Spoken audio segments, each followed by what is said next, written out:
How do I use language in my life? I was born and raised in Colombia, a country with approximately 100 languages. Spanish is my native language and the official language of my country. I started learning English and French when I went to college to achieve my bachelor's degree in foreign languages.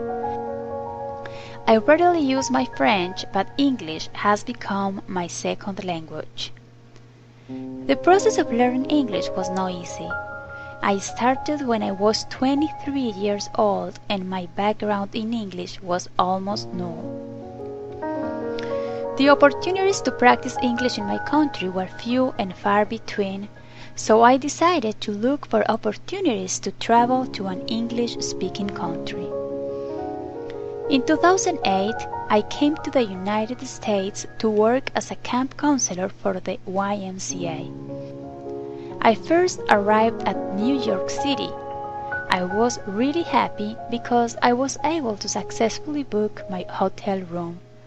But my joy was destroyed when I went to a subway and I couldn't understand any of the server's questions. When I was taught that my summer camp was located in Houston, Texas, I thought that my stress and investment would be wasted. Some people had taught me that the English in Texas was bad. Now I know they didn't know what they were talking about.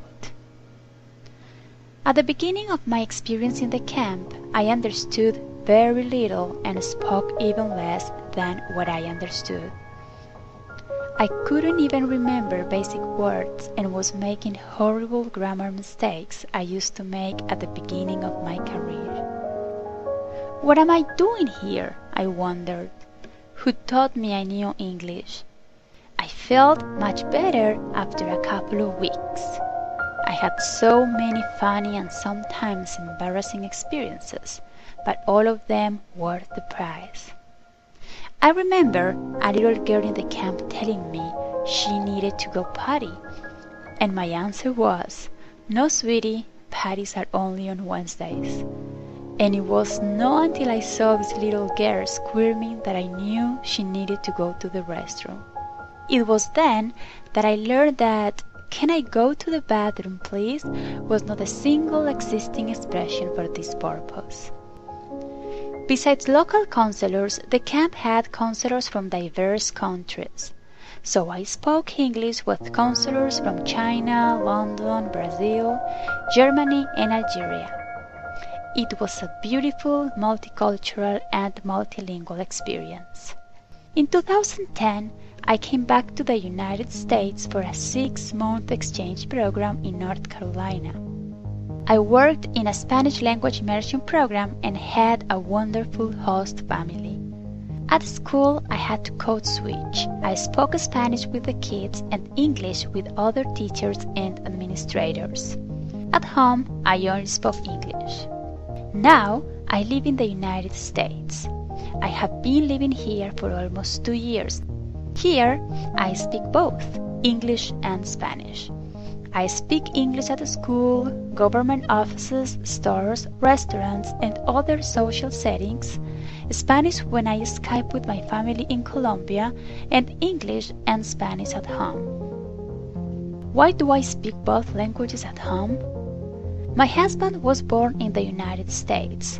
His primary language is English and he speaks some Spanish. When speaking with my husband, we code switch very often, code mix sometimes, and have a lot of bilingual conversations. Our code switching is mainly situational. Whether we speak in English or Spanish depends on the topic or the people we are talking with. For instance, we speak English with his friends and Spanish with his parents. Bilingual conversations between us are very common because we feel more comfortable speaking in our native languages. Sometimes we speak in our second languages because we want to improve them, but there are some situations in which we inevitably speak in our first languages. When the topic is emotional, for example. As I always say, our native languages come from our hearts and our second languages come from our brains. I don't feel the same if my husband says te amo instead of I love you, and I know he likes my te amo more than my I love you. We sometimes quote mix, especially when we are using our second languages. There are many words or sentences that we just need to say in the other language to avoid misunderstandings or because we don't find the right words at the moment. With my husband's family, the language use is even more varied. Some of them speak English and Spanish, some of them speak only Spanish, and some others only English. We always figure it out. Code switching and code mixing are our saviors. The use of my language also varies while talking with my parents-in-laws who also speak Spanish as a first language. They are from Mexico and our dialects differ significantly, especially lexically. For instance, the word sudadera for them is a sweatshirt, but it is a pair of sweatpants for me. I have found these experiences truly rewarding. Although I have to confess, I used to think my Spanish was the right one. And this is how I use language in my life. I'm surprised and thankful. I had never, nunca, thought of myself hablando dos idiomas at the same time.